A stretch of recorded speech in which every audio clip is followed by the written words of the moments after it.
chapter 145, verses 15 and 16. Verses 15 and 16. The eyes of all look to you.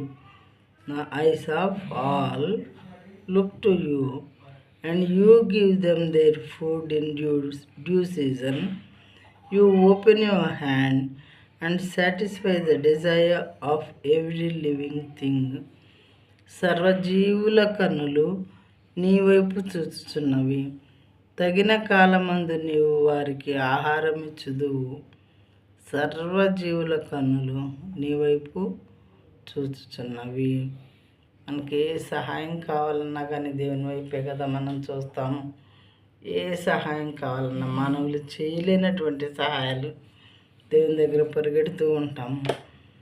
కొంతమంది అయితే పూర్తిగా ప్రతిదానికి దేవుని మీద ఆనుకుని వారుగా ఉంటారు. సర్వజీవుల కన్నులు నీ వైపు చూచుచున్నవి. తగిన కాలమందు నీవు వారికి ఆహారం ఇచ్చుదువు.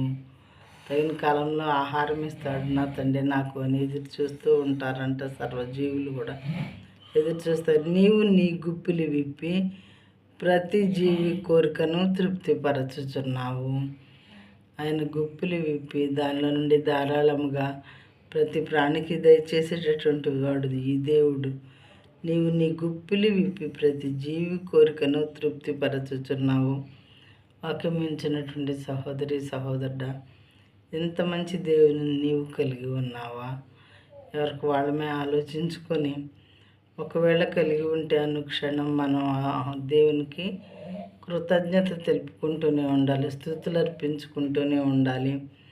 ఒకవేళ తెలుసుకోకపోతే ఇలాంటి దేవుడు ఉన్నాడా ఎవరైనాని సత్యాన్ని అన్వేషించి తెలుసుకోవాల్సిందిగా దేవుని నామంలో మనవి చేయుచున్నాము.